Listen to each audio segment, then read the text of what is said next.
Snowbird's climb, and it is still dumping with rain. And these guys are enjoying the sunshine. They're actually still wearing sunglasses.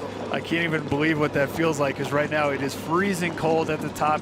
We're going to be watching riders come across the finish line and immediately get taken care of by their soigneurs, put on dry clothes, get out of the rain, get out of their cold, wet clothing, and put those bikes away, because this is going to turn into a pretty special finish. And now just 2 riders out the front. It looks like Ben King and Lydon Roy.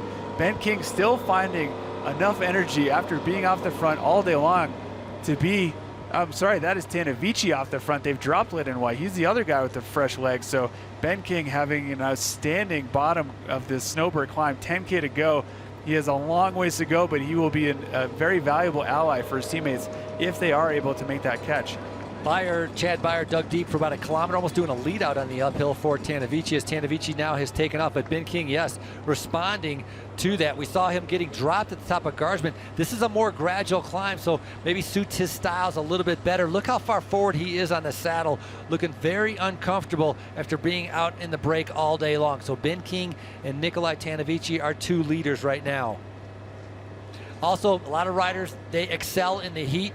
When it's hot out, they sweat, they have good legs, they can do well. A lot of riders, when it gets into that cold and rain, their muscles kind of lock up. They have trouble breathing. They're not the same rider as they are in the heat. And as you mentioned, when you get to the top here, and I don't think it's just right here at the finish line where it's raining, they're going to have to enter into this cold and wet before they get here. That's going to affect certain riders on how their performance is coming up to finish here in Snowbird. One of the more steady parts of this course. It's not that steep. It's about 7%, which I know sounds not that steep here, but you can tell that Ben King is feeling all those miles that he spent off the front earlier, and he's still just tucked in on the wheel. Hopefully a little bit of wind is going to help him hide a little bit behind. But here back in the peloton, a little bit of action now. Chris Jones, United Healthcare going off the attack. Still Cannondale Drapac on the front, but Joe Dombrowski looking very attentive. Andrew Talansky there in third. We have the Italian Bettiol looking extremely motivated in the second wheel behind Alex House, but just a one-man attack like that by Chris Jones, not sure if that's going to be enough to break the will of all the other riders in that peloton. So Ben King now disposing of Tanavici as he comes by him. So Tanavici and Lydon Roy joining forces. Now Ben King driving it. Look at the wind, look at the bushes. It's still blowing like mad. But on the bottom parts, it's United Healthcare now taking over the pacemaking, I believe trying to set up Hamid Rio for a finish. Lydon Roy pulls off and Tanavici trying to come through. You have to take turns pacing making when you have such a strong headwind. But this is a nice ride right now from Ben King. Oh, he's doing an exceptional job, far and away something that we're both surprised with, watching him on the top of Garsman, as you say, but now he's got a good shot at going up the bottom of Snowbird. He has done this race quite a few times. He knows exactly what this climb is like, and he's really going for it. He knows his team is back in the peloton. He knows that he needs to be of some type of value. Once they start to get close to him, we see them responding to the attacks, but until one of those other big GC riders makes an attack, you won't see Cannondale break ranks in the peloton. They're going to let Ben King off the front up here stay as long as he can. He's going to continue to try and increase whatever lead he's got, but they're going to wait for the big boys to attack and then counterattack off of that. And for Lachlan Morton, this is no problem. 12 minutes back, no threat to the GC. He can continue to sit in, follow Cannondale Drapac and continue to sit in. It's going to be up to some other teams. We saw United Healthcare actually coming to the front, riding on the front, trying to be able to bring back the lone rider from Cannondale Drapac. Here is the weather up here at the finish line. This is the expo area right now as the rain is coming down, continues to pour, starting to ease off a teeny bit, but it's amazing how the riders just a little bit further down the slopes have not seen any of this, and I'd be very surprised if they actually make it to the top in the finish and not get wet. And here goes TJ Eisenhart, first big attack by BMC here. They've watched what Senni was able to do on the flats, and now here goes Eisenhart. Again, it's a single person attack, and that's not enough to break this peloton up right now. So here he goes, trying to make some kind of a move to head up towards Ben King, but that is the first real move out of a rider who is sitting in the top 10. Eisenhart, 1 minute and 34 seconds back, so that's a little bit dangerous. Arguably, you could say he was the 7th strongest guy going over Mount Nebo, only because he was the 7th rider chasing, trying to bring back the 3 riders. So TJ Eisenhart, a very good climber, definitely a threat. 1 minute and 34 seconds back right now as he's trying to chase back up to these 2 riders. One rider trying to get onto the wheel. That's Chad Beyer hanging on for dear life. He was in the first break. He's been caught by Eisenhart. So now Beyer sitting on it again. The headwind really proving very, very difficult for many of these riders. In the back, the pace is picking up, so the gaps are starting to open. Some of these riders are starting to struggle as they're not able to keep up with the pace. As these riders are starting to pick up and start racing towards that finish line. Well, that wind is really, really tough. You see every single rider tucked over in the left-hand gutter right there trying to get some shelter. Ben King on his own, he's not as worried about that. He's dealing with that wind all by himself, but he continues to look back. He knows that this move as a solo rider is not enough to make it work, but Eisenhart has just gone ahead and broken that elastic. He has a nice little gap over the Cannondale Drapac squad. Watch for other riders who are tucked back in there to really pay attention as to what happens these next couple of stretches as it gets much, much steeper. So as he's on his own, he's going to be able to tackle this wind on his by himself. But watch what happens with Cannondale Drapac. How long are they going to go with Alex House and Alberto Bettiol pulling in positions 1 and 2? When will that peloton finally explode and we see some fireworks as they go chasing after TJ Eisenhart? Well, the fireworks started with the red and black team of BMC. Eisenhart getting rid of Chad Beyer. Look at it. Eisenhart gets into a tempo. He's very good at getting into a rhythm and getting into a tempo and just tapping on the pedals and keeping it going. As he looks over his shoulder to see who's chasing. He's going to see a swarm of green jerseys, but right now looking very comfortable as he's trying to catch up to right now he's got to try to catch up to Tanavici and Kevin Ledenois, who are just in front of him, and then Ben King. Eisenhart doing a great job. This is a very, very steep part, and look like we have a little bit more action on the front. There goes Alex House. He has done his last pull in the front. One more pull out of Bettiol, who's sitting there number 2 in green also, but Alex House has done his job and has led the way. But here's Ben King at the front, waiting for the race to catch up to him. He has seen all of his breakaway companions get dropped.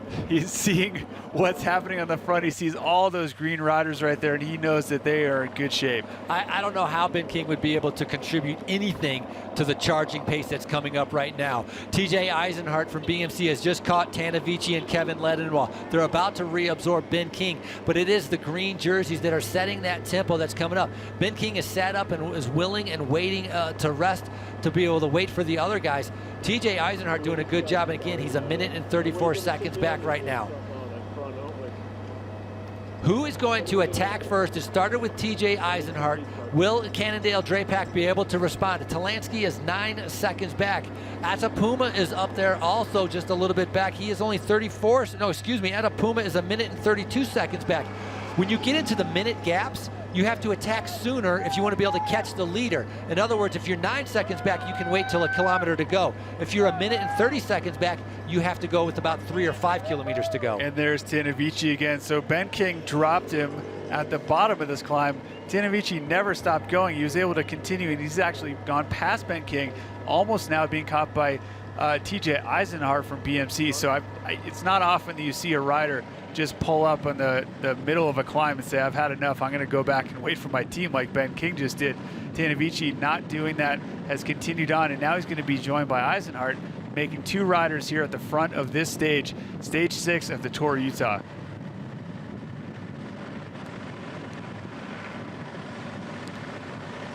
Eisenhart continues. Think all premium gasolines are the same? Think again. Stay ahead of engine threats like corrosion, wear, and gunk.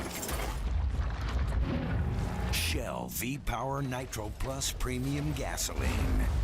The best total engine protection you can get. Period. Shell is a proud sponsor of the Larry H. Miller Tour of Utah.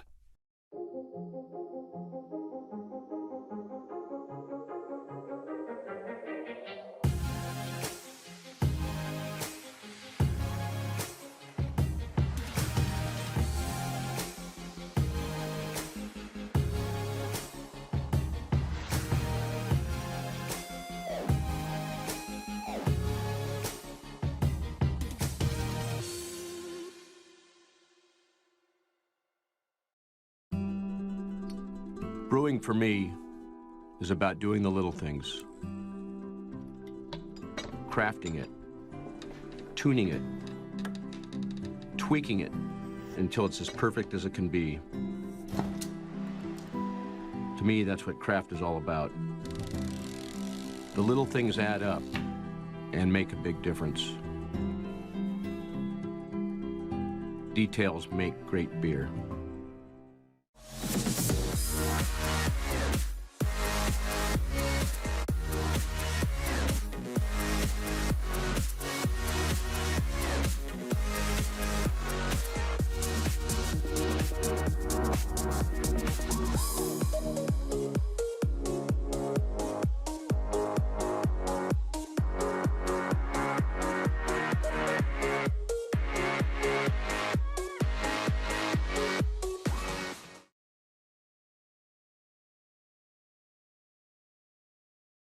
Like this, watching a rider do this for you is so empowering.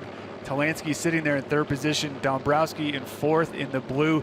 They have got to be ready to attack, because that is where they're going to make their mark and try their best to drop who Rob Britton is in orange and Lachlan Morton in yellow. Well, we saw Chad Beyer trying to lead out Tanavici. It lasted for about a kilometer, and Ben King is done as he pulls the plug now, and the rest of the boys are coming through. This pace setting, though, suits very well for Lachlan Morton. As long as they want to keep it consistent and steady, Lachlan Morton will follow the wheels. That's going to be no problem for him. Rob Britton in the orange jersey. That is for Team Rally Cycling, doing a nice job getting up there, sitting on Joe Dombrowski. Also, some of the other riders. Atapuma from BMC is going to be another rider that's going to be dangerous. Again, some of these riders are a minute and 30 down. They're going to have to attack a little bit earlier on. But for Talansky, he's only 9 seconds out of the lead, so he can wait till a little bit later. If his explosiveness can actually drop Lachlan Morton, he could take over the yellow jersey by the finish, or at the finish. These three riders now, the only ones left. They've had a great deal of help from all their teammates. It looks like Bettiol is getting ready to do his last pull. He's standing up and going for it, trying to lay it all out there just like Ben King did. And it's single file in the gutter. The wind obviously coming from the right-hand side. He only cares about his two teammates on his wheel and no one else. If those guys have to ride on the gravel to stay on the wheel, then that's it. But look at the gap starting to open up now. Lachlan Morton taking a look back and seeing what's going on, but he has caught TJ Eisenhart back from that early attack. The pacemaking by Bettiol has brought him back, and now Talansky and Dombrowski have their work cut out for them. Well, Bettiol just did a huge effort. It was unbelievable to be able to bring back Eisenhart. I thought Lachlan Morton was leaving to open up a little bit of a gap, so I wasn't sure. But right now sitting on Joe Dombrowski. So Dombrowski, the winner of this stage in 2015, taking over pace-setting duties. Group is shrinking. Adrian Costa now sitting in the blue jersey right on the green jersey, which is that of Talansky, and Atapuma is right in front of the green jersey. Rob Squire with the black jersey from Holoweska Citadel, and I'm going to guess maybe Trek Segafredo, that'll be Peter Stetina there. Getting a little bit of help and hand up some Cokes here. TJ Eisenhart still in the front, Dombrowski in second position. I saw Pete Stetina from Trek Segafredo having a hard time holding on. Here comes Robbie Squire on the left-hand side. Looks like he might be getting ready for an attack. Lachlan Morton looking very, very comfortable. He's got Rob Britton in orange from Rally just on his side.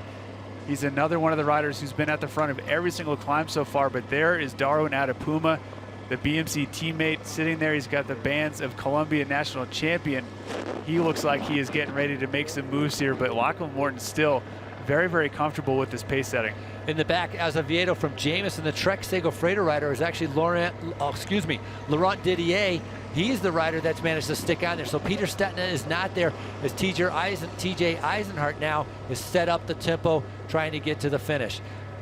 Talansky there sitting fourth from the rear. He's been able to split up from his teammate, letting Dombrowski sit at the front. There he is tucked in behind Squire, just ahead of Adrian Costa there, number 98. So those riders getting ready to battle. It's the wind is really kind of putting a little bit of another force against these riders. It's not just about the climb right now. The wind from the right-hand side is really pushing them over to the left. On the very back, there's a United Healthcare rider that kind of latched on. Did you happen to see, was that Brakovic or Clark? That would be Brakovic here. He's the one UHC rider who's been able to hold on to this front group. And again, the climbing doesn't look like it's at a full attack speed. It's more of a very strong tempo, dealing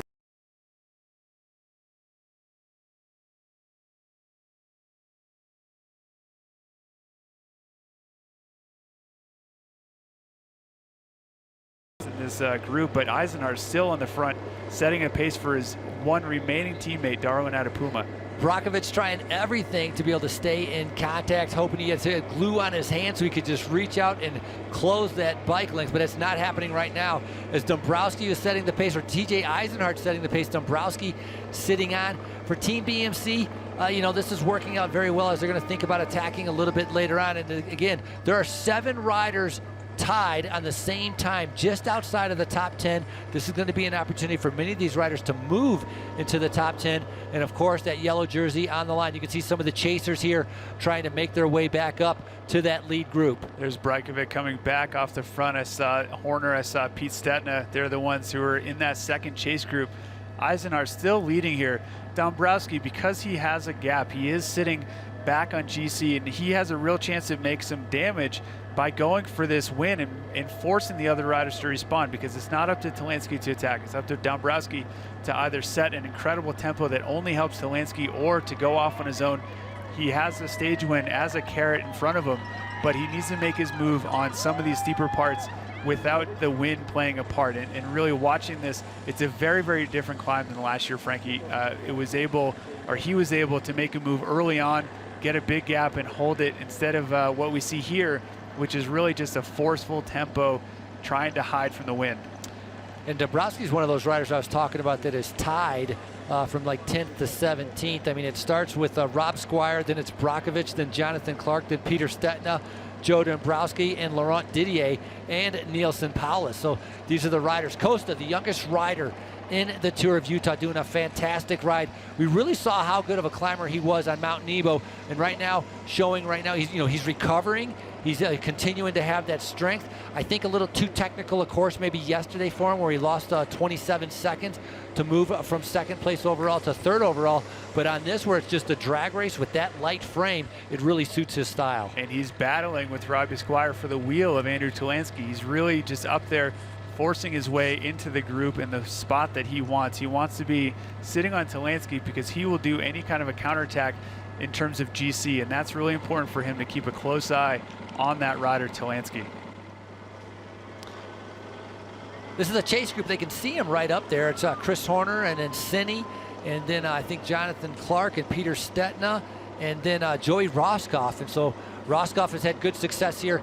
Second, as I had talked about, behind Cadel Evans on this. He knows this climb well, as right now these riders are seeing 5 kilometers to go. And as I mentioned, if you're a minute and 34 seconds back, you better start thinking about trying to claw back that time. But the pace could be so great that everybody's just at their limit trying to hang on. As we see right now, Didier is barely able to stay on the wheel, on Azevedo's wheel. And the rider leading that second chase group was actually Damiano Cunego, and he's the rider who's chasing along, trying to make up any type of ground. But Dombrowski now, he is on the front, he is standing up, and you can just see how that pace is starting to affect Didier.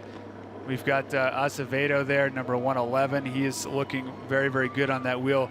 He played a part in some of the steeper, harder climbs here at the Tour of Utah a couple years ago, looking to return and do some damage at the front. But Rob Britton, again, surprising with his ability to climb so well at altitude. He is a rider who's not as small as the rider behind him, like Darwin Adapuma. He's not as small as Adrian Costa. He's a rider that outweighs them by a solid 20, 30 pounds, it looks like. And he is doing an excellent job of continuing to keep himself up in the overall. He's currently sitting up here in 6th position on GC, a minute 32 back. So that is a very, very good position for him to maybe even move up today. Rob Squire doing a great job from Halaweska Citadel. He's 4 minutes back on the GC, but he could be moving up on the general classification with the rest of these guys. Those final placings really are going to be close, depending on how these guys attack. And then the final, what do we have, 3 miles to go, so we're just under 5 kilometers to go. Peloton, it says it's 40 seconds. I'm not sure it's that big of a gap from this group to that chase group right now. 4.6 kilometers to go, as Didier right now just cannot hang with the pace that's being set from those front runners. Dombrowski looking very comfortable here at the front, maybe wishing he hadn't lost that time on Mount Nebo, and he'd be up here sitting in top 3 overall, looking at a potential yellow jersey in hand. But instead, he's got Talansky sitting in 5th position in this group, and that's the guy that he's really trying to set this up for. If a stage win comes along his way, great, but if it's better if Talansky were able to get in front of and drop Lachlan Morton, but he is looking very, very solid in second position in that yellow jersey, taking the time to settle back and look at who else is in this group and how they seem to be. I mean, when you're riding man to man like this, you know, he's got just a couple people he's watching closely. You can look over and take a look and see how they're going. But there goes Darwin Atapuma, the first big attack by him that we've seen on the Snowbird Climb. And there goes Dombrowski. He's not interested in chasing because he doesn't have to. Atapuma, 132 back on GC. And here goes Talansky going with the move. He's trying to get up there without Lachlan Morton. Watch for Dombrowski to try and tuck back in there. But there goes Lachlan Morton, forced to react because of the Talansky counter. And look at Costa following on the wheel also. Atapuma, not so much a danger, a minute 34 seconds back. Andrew Talansky, very much a danger, and Lachlan Morton needs to respond to this right now. Costa on the wheel also. Adrian Costa is only 34 seconds back, so this is something that we were talking about when you get isolated. Lachlan Morton having to do a lot of work. He's going to have to, I mean, how much in reserve does Lachlan have to keep to prevent Costa from coming over the top of him? And all the action happening here, 4K to go. This is Tanner's Flat. This is where all the fans have gathered to watch these riders do battle on the slopes of Snowbird. A lot of action coming their way because there goes Atapuma. He has got Talansky just behind. He's finally making contact, it looks like. He still hasn't quite gotten there, but Lachlan Morton taking a look back. If Adrian Costa has the legs to counterattack, he could dispatch Lachlan Morton and go for the yellow jersey himself. All he has to do is catch up to Talansky because Talansky doesn't look like he has got exactly what it takes to get back to Atapuma. He still hasn't made it there yet. Even if you get onto the wheel, you're going uphill. You have to stay there. A very tough challenge. It seems like Atapuma actually is pulling away a little bit. Costa is in a probably the best position of everybody right now, sitting on the yellow jersey, who has to be able to try to bring back Andrew Talansky. He can sit back there and then a little bit later on, if he has the legs, come around to all of them. Atapuma right now out of the saddle from Team BMC, trying to get away, but Talansky, they call him the pit bull, and he is a fighter. He's coming back to him. Not giving up, but this is a very fast section here. It flattens out a little bit. You'll see the riders shift down in their cassette, maybe even going to the big ring for this section. Very, very fast. You see how Talansky just rocketed right up to the back wheel of Atapuma, maybe holding back a little bit on that steep part. Maybe he didn't want to go too deep when he didn't have to. So inside 4K, and here is Lachlan Morton. It looks like he's without Costa. We're not sure if Costa has attacked or if he's gotten dropped off the wheel, but Talansky taking a look back, seeing where that is. He wants to know who is with Morton, but there he is all by himself. So it looks like we have four. There is Costa. He is inside the frame on the left side. So he is just catching back on, but Talansky not wanting to wait now that he's got a small gap. He wants to build on this and try and get away from the yellow jersey. Talansky's accelerating again. He has Atapuma, who will help him, trying to pull away, and they are pulling away from Lachlan Morton all by himself right now, trying to keep that yellow jersey. Talansky only needs 9 seconds. As a reminder, there's no time bonuses at the finish. Talansky looked back and saw that Lachlan Morton didn't react and get onto the wheel immediately, and he started going again. Now, this is going to be a drag race. Talansky on the front and Lachlan Morton. Atapuma really could go along for a free ride, but it benefits him if he actually helps in trying to pull away from Lachlan Morton, because Atapuma could then move up more in the general classification, because obviously he would love to be able to pass Adrian Costa, who's sitting in front of him. And the steepness really dissipates here. This is going to continue to be a very fast section. You need to have a partner in this. You really want to have an Atapuma with him. You need someone that you can rely on to take a pull. Talansky looking back and taking a look at where Lachlan Morton is. He has got Costa right there. They're still tucked over on the left-hand side of the road. It looks like Costa might have lost the wheel just a little bit on that steep pitch through Tanner's Flat, but he's regained on the smoother, flatter stuff. So watch for that to continue to work to his benefit, just because the top of this climb does gain in speed quite a bit.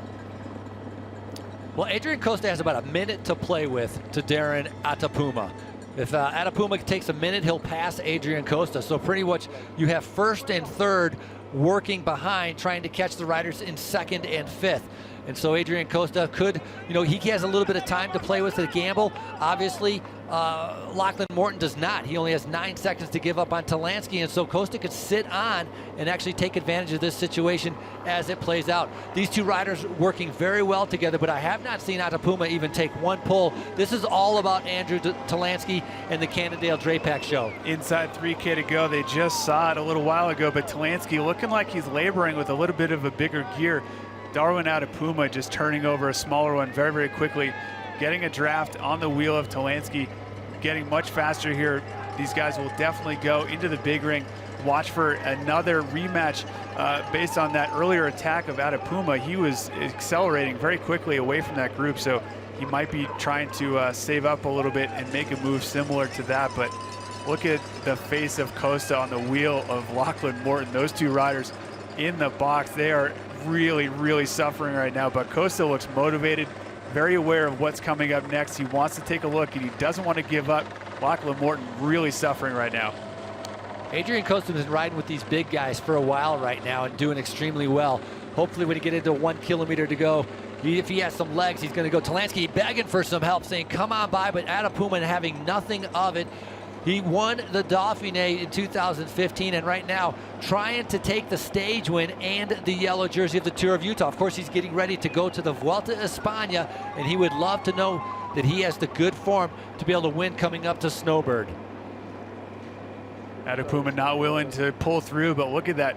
The chain is almost all the way down in the cassette for Talansky. Instead, Darwin Atapuma, very, very small gear. He is really eating up this terrain without as much effort as Talansky.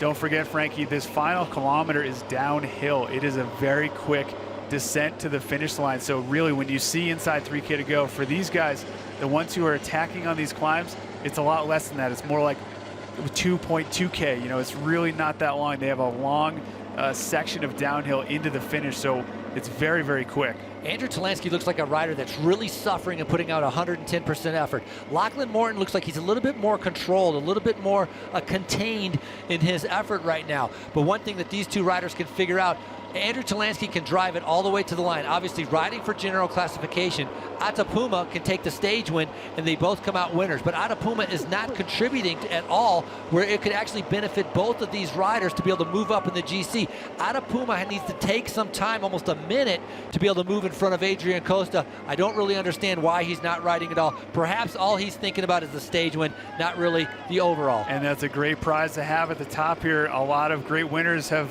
won at the top of Snowbird. When you saw that 2K to go sign, that's more like 1.2K of actual uphill still to come before they drop down to the line. So time is running out for those two to continue to build on this gap, but Lachlan Morton still doing whatever he can to keep the pace up and not let that gap get too big. He is watching his yellow jersey ride away from him. Thankfully, there are no time bonuses that he has to think about. It is just straight time in how far back they finish behind Talansky and Atapuma. When we get into the final kilometers here, if Costa can attack over Lachlan Morton, if he can take 30 seconds out of him, he can move up into second. So Lachlan Morton right now in a world of trouble. Talansky just manhandling the bike, just turning over a massive gear. No bottles for either of these riders on their bike as they're staying as light as possible, trying to win the Queen stage here from Snow Basin to Snowbird. Obviously, when he crosses that line first, he'll be able to take over that yellow jersey and be the leader of the Larry H. Miller Tour of Utah. As Lachlan Morton now starting to show a little bit more signs of a grimace and a struggle. And a very important thing to note is that Darwin Atapuma has not raced here in Utah before, so he doesn't know this finish. He might have seen a video, but it is a very different finish. Look for the riders to get into this big ring and in the drops for this finish. It is that intense and that fast, and those are the tricks that you learn after having a Snowbird under your belt. So for the first time rider Atapuma, that could be crucial if he really is going for the stage win. Talansky showed some fight. He showed some speed yesterday into Bountiful. He was able to get up there, but watch this move by Costa. He's counterattacked Lachlan Morton. He's going for a gap over the yellow jersey. This young rider has just hit him on the one last steep pitch of this final, and he's gotten a small gap, but Lachlan Morton chasing it back, trying to get back on the wheel. Costa not showing that he's got anything to worry about these riders. It doesn't matter if Lachlan Morton has the yellow jersey, he still wants to take a shot at it. Going into 1K to go here, Talansky trying to weave across the road, trying to force Darwin Atapuma to come to the front. Now looking for another gear here. Well, Andrew Talansky hasn't ridden the Tour of Utah either. I think looking back here, I think until even 2012. So he may not be as familiar with the finish either. So both of these riders, they know it's 1 kilometer to go. They're going to see 200 meters to go, 500 meters to go. They're looking to be able to get up in there. Atapuma has the chance to be able to win the stage. Talansky going for the general classification. Obviously right now this is going to succeed because these guys are almost 20 seconds or more back, but I can't imagine how furious Talansky would be if he actually didn't make it. Costa attacked, Lachlan Morton responded, and right now the two riders are together, but Atapuma, really, I'm surprised he's not contributing to be able to move up in front of Adrian Costa. Maybe things are going to work out at the finish line. We'll have to see. These guys are the luckiest guys around, though. It's not raining on them. Oh, yeah, they're going to take this next right-hand turn and drop down to the finish line. It's very, very close. Watch for this next right-hand turn, and they accelerate down the hill into this finish area. A lot of fans waiting to welcome them here at the top, and there it is. That is the finish line, those white tents. Watch for this finish because Talansky has been building on the steeper parts of this climb. But unless they go as fast as possible down here, he's going to lose a shot at the stage win and maybe give up some time. Lachlan Morton definitely knows this finish very, very well. Andrew Talansky completely at the right now, knowing he has to get every second he can.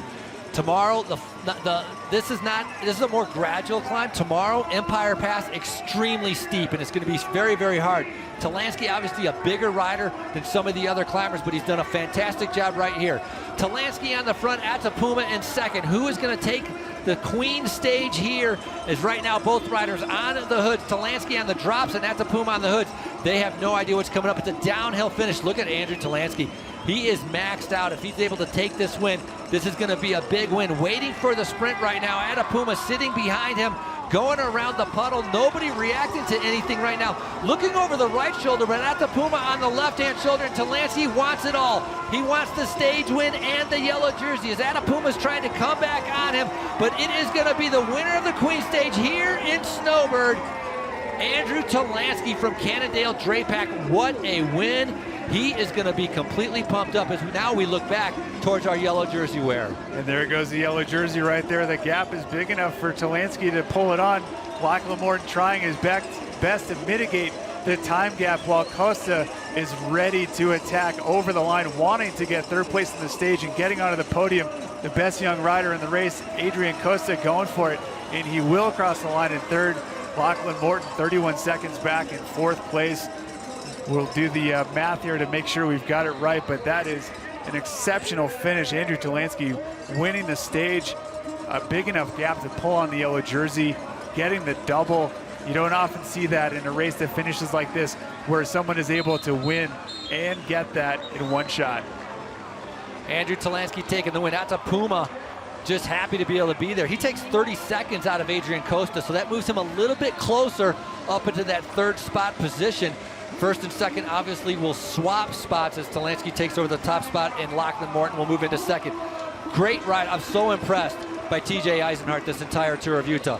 I mean, for just coming up to this level of racing, he has been unbelievable, amazing ride by him as Joe Dombrowski now coming in across the line. We have a little bit of a different Joe Dombrowski this year than we saw last year. Yeah, and I think he's probably going to be very happy that his teammate is able to win and get the yellow jersey with his help earlier on Snowbird. But here comes Laurent Didier, TJ Eisenhart, Dombrowski, and Horner there in a row. So, yeah, I mean, winning a stage and the overall last year is something to be very proud of. Sometimes it doesn't work the way that you want this second year, obviously.